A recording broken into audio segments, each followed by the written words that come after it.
All right, so I've got this fresh Bilt TB110 in on trade for another mower that I just sold. This thing was made in 2021, so it's not that old. So we're just gonna start taking it apart. Most likely it's got a carburetor issue. It's got fresh gas in it. Pull cord's still good, blade's still good.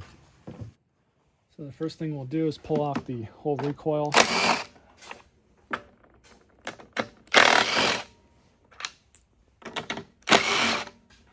These normally come off pretty easy. Everything's good down here. You always want to make sure that both of these two notches here are coming out of the ratchet. These are still good, so we're fine. But you're going to have two machine thread bolts, and that's just fine thread. Those are on the outside. 5/16. The inner bolts here are 9/32.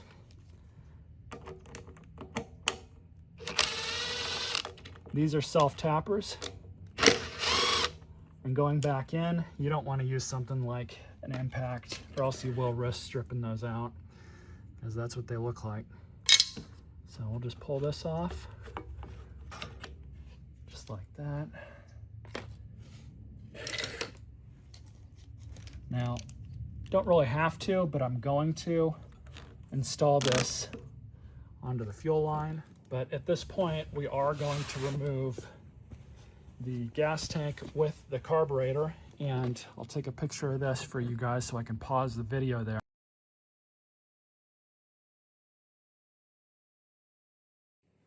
All right, so old cookie trays work great for messing with carburetors, but all we're gonna do now is just rotate this around. There we go.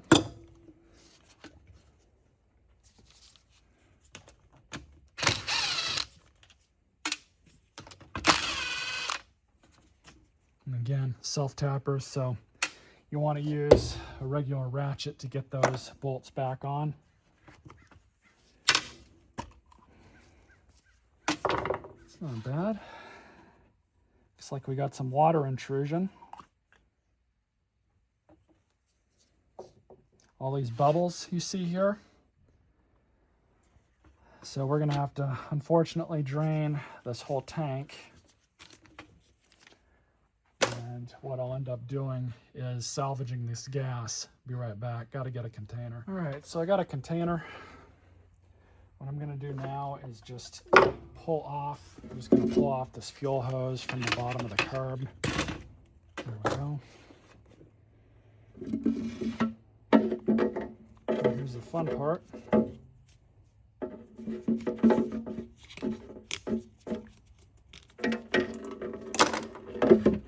We're just going to let this thing drain. See how much water's in there. I can already see. It looks like there's some. But we're just going to let this drain off camera. We'll come back to it. But we got to clean that carb out. At this point, it's probably safe to say that the carb itself is fine. I'm not completely convinced that this carburetor is that dirty, but you can see the different viscosity. And when you have gas, you'll have gas and then you'll have water. It doesn't mix together, so that's why it leaves like this. So this machine had a significant amount of water intrusion into the fuel system. Very common with things that people don't take care of. I do see that from time to time, but honestly, it's nothing that doesn't surprise me at this point. But these are basically where all the magic happens for these carburetors. It's where they like to screw up more often than not. And all you got to do to inspect them is just pull them apart. Just like that. This top hole is perfectly clean. Bottom's all clean. Normally you'll see congealed fuel clogging up those holes. Same down here. So what I'm going to do with these is I'm just going to blow them off. I'm going to blow the carb off too. I don't think this was our issue. I really do think it was just simply contaminated gas with water. So that's all nice and clean. I'm not worried about these jets at all. This whole unit's in really good condition. I'm gonna blow this off real fast. This thing cleaned up really nice. So we're just gonna put it back together. So on these, you have this little O-ring here. It goes down into that little cup. I don't know why you guys can see that, but it's right there off to the left. And you just stab this through. Everything's lined up, and then you just look inside. There's, on the older carburetors, the centerpiece there that's black used to be white, and you just want to make sure that the center part of the jet comes back up, so now you can see it. See it just poking through right behind that choke vein there. Blow this out real fast. Might still be some water hiding in it. And then these can only go on one way, but basically you want this pickup part of the jets to go right down into that little cup right there. And sometimes these do like to fight, but just take your time.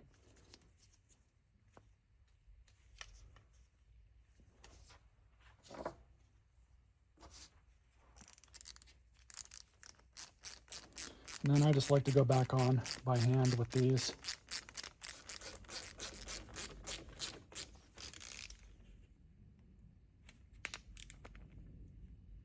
Not too tight, but just like that. So I'll meet you guys back down at the machine. I haven't shown you guys the tank yet, but there is a good amount of water in that tank as well. But this is what I was mentioned earlier. You have this O-ring, which goes right back into the carb. And then you have this plastic retaining ring, which goes right back in as well. And now, slide that linkage back on, and this top linkage. It is a little easier without that tank on, but sometimes I get away with taking it off. But you just kind of rock this back on, just like that. Now your carb is back in place, and of course you want to make sure that all your linkages work properly. Notice how I have this on the other side of the automatic choke vein here. Everything is working as intended. So now let's get the gas tank. So we have another problem. Not only was there water contamination, but there's debris contamination as well. There's a small screen at the bottom there, which I know you guys can't really see it all that well, so I do apologize. You can kind of see it down there a little bit better now. Camera doesn't want to focus on it. All kinds of crap down there. So I'm going to have to clean this tank out really, really well, because that's just disgusting. It is savable. It's just going to take some time to do it, so I'll be right back when I'm done. Generally, it's not too bad. I'm just going to actually put some of the old fuel back in it, swish it around, and then dump it out through the top here. So here we are with the fuel. You can see the fuel down there, actually. That's a better representation. That's all water there at the bottom. So normal gas does not mix with water. So I'm going to try and save some of this fuel.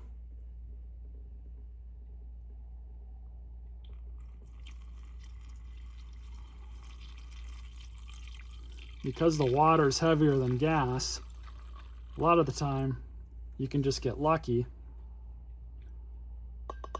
Save the gas this way, and then this gas will be perfectly fine to put back into the machine. Everything I just put into this was clean gas, no water in it. That mason jar is still full. I'm gonna save that, but I'm gonna swish this around a bit. Got my pinchers there on the fuel line.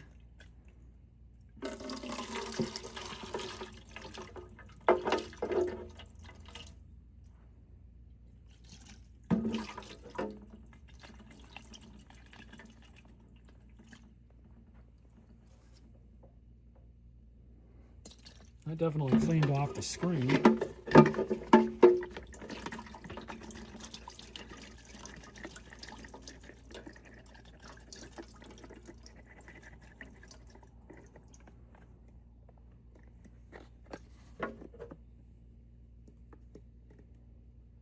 I would say I'm happy with that. A little bit of water at the bottom, but I'm going to blow this out with some compressed air with the pincher off, and then we'll go from there and hopefully reinstall this thing. So that was pretty easy to clean out. You can see how much crap came out of this thing.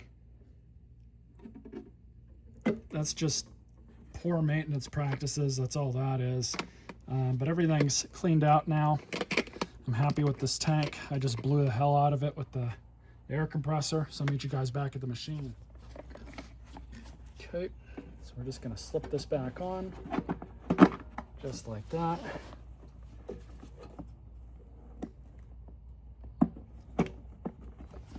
Connect the fuel line.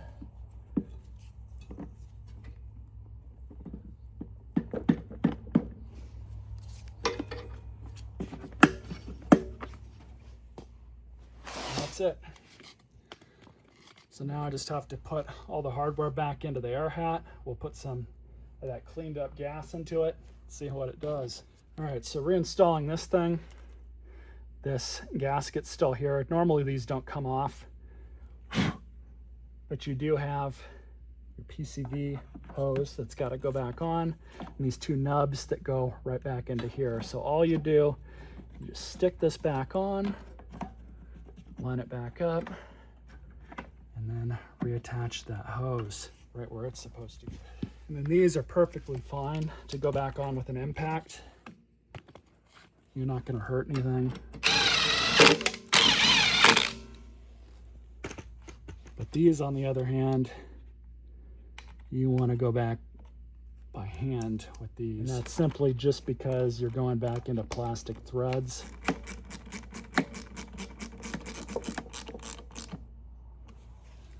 Simple as that. Turn the recoil back on.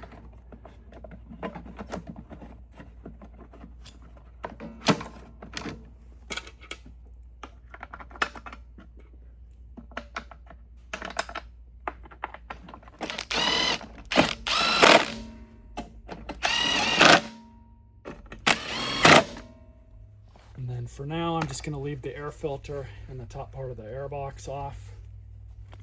Throw this clean fuel back in.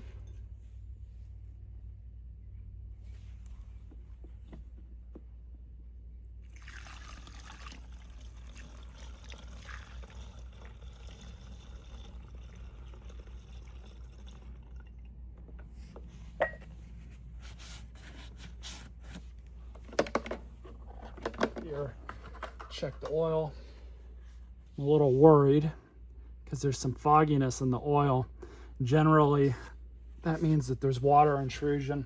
So I'm gonna tip this thing over, and we're gonna go ahead and change the oil out of this as well, just to be safe. All right, so we're gonna flip this thing over.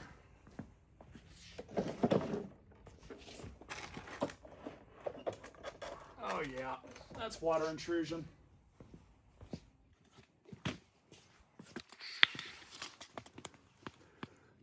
So it's good we're gonna drain all this out. Oh well. That's why you check these things. Be back when it's done draining. These take about 16 to 20 ounces of oil. So we're just gonna kind of eyeball it at first and then check it.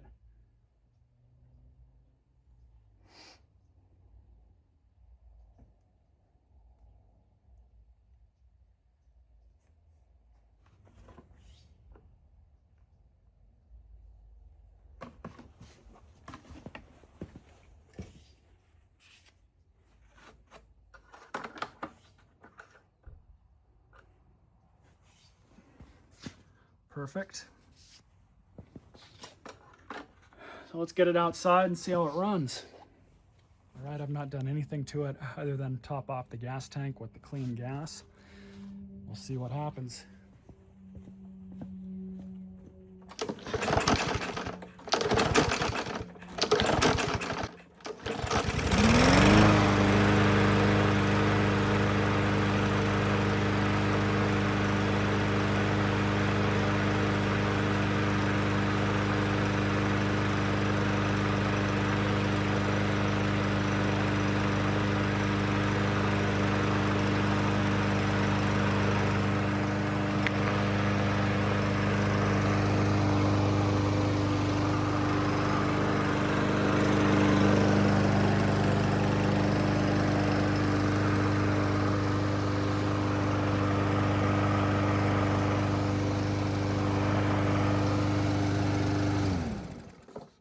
So, of course, runs perfectly fine. Just the only thing that caused this was just neglect. That's as simple as it is. So now I just got to give this thing a bath, get it ready for sale. Got the bag with it too, so can't complain there. Stay tuned for more videos.